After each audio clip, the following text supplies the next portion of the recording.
Welcome to Vietlingo, Learn Vietnamese Your Way, Your Dialect. My name is Thanh Huyền. I'm a Vietnamese teacher at Vietlingo.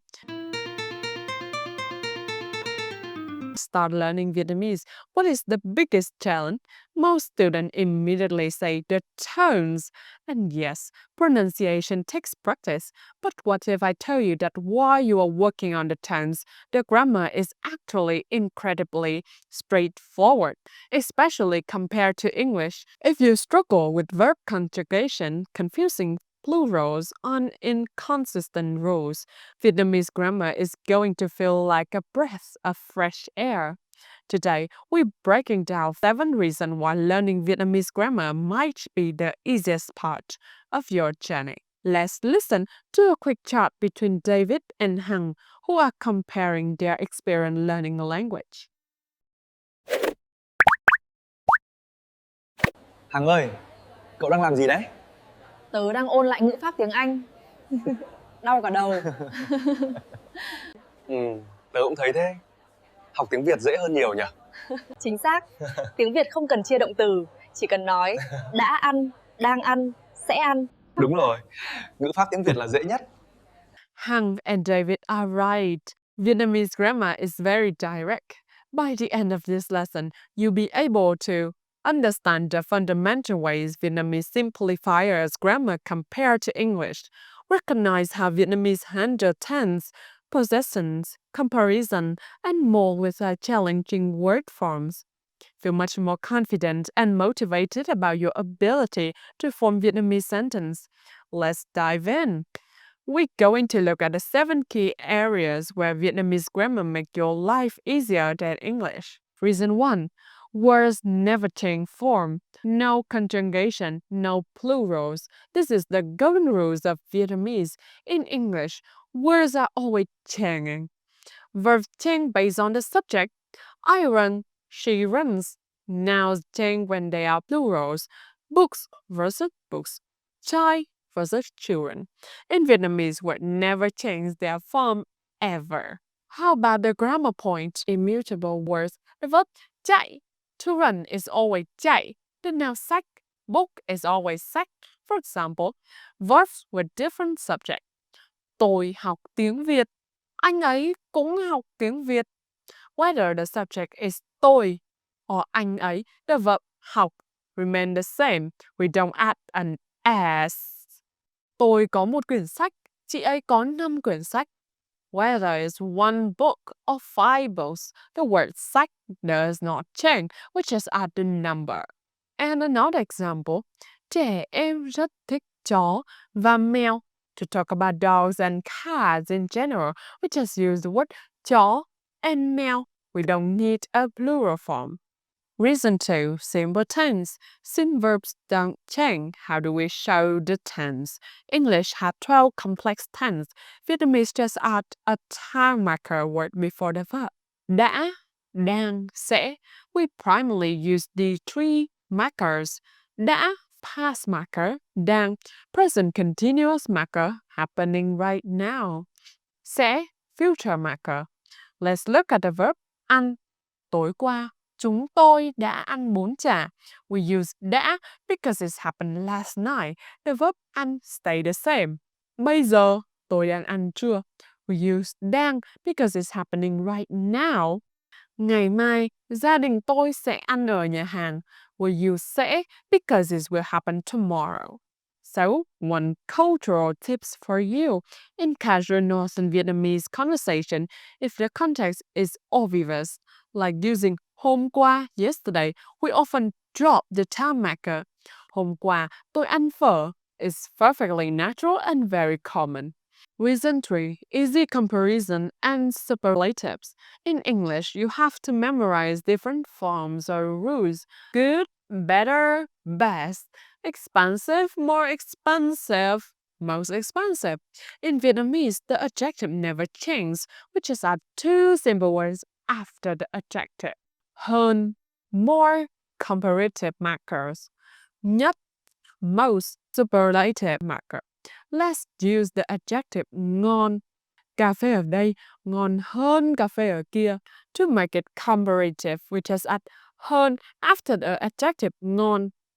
Coffee here is more delicious than coffee there.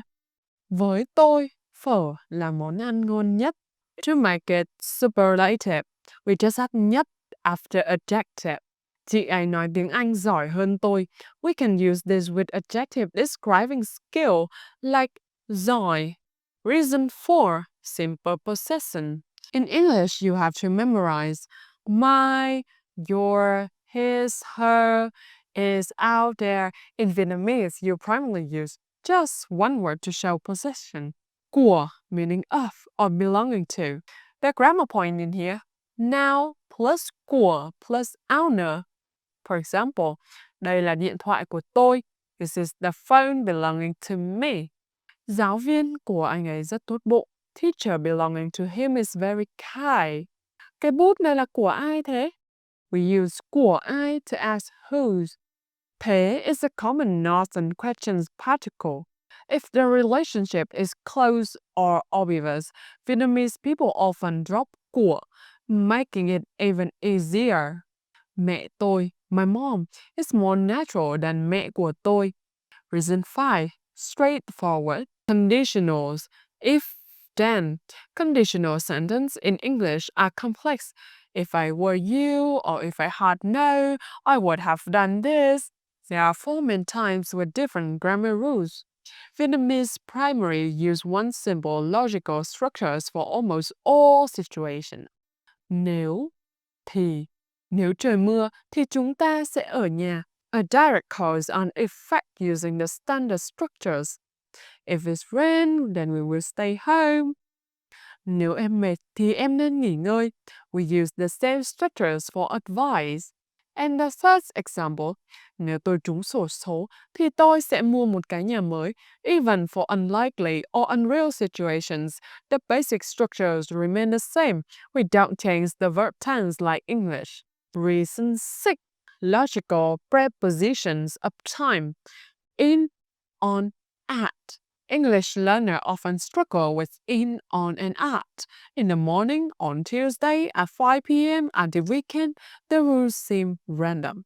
Vietnamese keeps it very simple with just 2 main words. Look at, used specifically for clock times. Vào, in, on, used for almost everything else. Days, months, season, times of day. For example, lớp học bắt đầu lúc 8 giờ sáng. Because 8 a.m. is a specific clock time we use lúc. Tôi có hẹn vào thứ 6. Sinh nhật tôi vào tháng 10. Because Friday is a day and October is a month we use vào. Trời Hà Nội rất lạnh vào mùa đông. Because winter is a season we use vào. Reason 7. Consistent spelling and pronunciation. This isn't grammar, but it makes learning Vietnamese much easier overall. English pronunciation is notoriously inconsistent. Think about the odd sound. Thought, through, cough, rough. They all look similar but sound different. Vietnamese, on the other hand, is phonetic. Once you learn the alphabet and the tones, a word is almost always pronounced the way it is spelled. The A sound in ca, ba, and nhà. The letter A consistently makes the same sound in this example. The phở sound in phở, phim, phố. This combination always makes the same sound. When you see a new word like Hà Nội, you can sound it out based on the letters and the tones mark. It will never have a hidden pronunciation rules. Let's see how well you understood these concepts. The first activity is 10 markers fills in the blank with the correct time markers. Đã, đang, or sẽ. 1. Ngày mai tôi đi gặp bác sĩ. 2. Xin lỗi, tôi nghe điện thoại. 3. Tuần trước, chúng tôi đi du lịch ở Sapa. Okay, let's move on to the second activities. Possession and comparison translate this sentence into Northern Vietnamese. 1. My dog is very smart. 2. This coffee is more delicious. 3. Her house is the biggest. Okay, activity 3. Prepositions of time. Choose the correct preposition. Lúc or vào. 1. Tôi có hẹn 3 giờ chiều. 2. Sinh nhật tôi tháng 8. 3. Tôi thường đi ngủ buổi tối. Great job, everyone. I hope this lesson gave you a big motivation boost. Let's quickly recap the 7 reasons why Vietnamese grammar is easier than English. 1. Words never change form. No verb conjugation and no plural nouns. 2. Simple tense. We use time markers. Đã, đang, sẽ. 3. Easy comparison. Just add hơn, more, and nhất, most. 4. Simple possession. Just use the word của. 5. Straightforward conditional. The simple nếu, thì structures. 6. Logical time preposition. Look for clock time. Vào for everything else. 7. Consistent spelling. Vietnamese is phonetic. While pronunciation and tones require dedicated practice, you can rest assured that the grammar is logical and easy to grasp. Practice the concept with your friends or teacher today. If you enjoyed this lesson, like, share, and subscribe for more Vietnamese lessons from Vietlingo. Thank you for watching. See you next time. Cảm ơn, xin chào và hẹn gặp lại. That's the end of today's lesson. Thank you so much for watching and learning Vietnamese with us. If you'd like to experience our teaching style in person, we'd love to invite you to a 30-minute free trial lesson with one of our experienced Vietlingo teachers. Just scan the QR code and book your spot.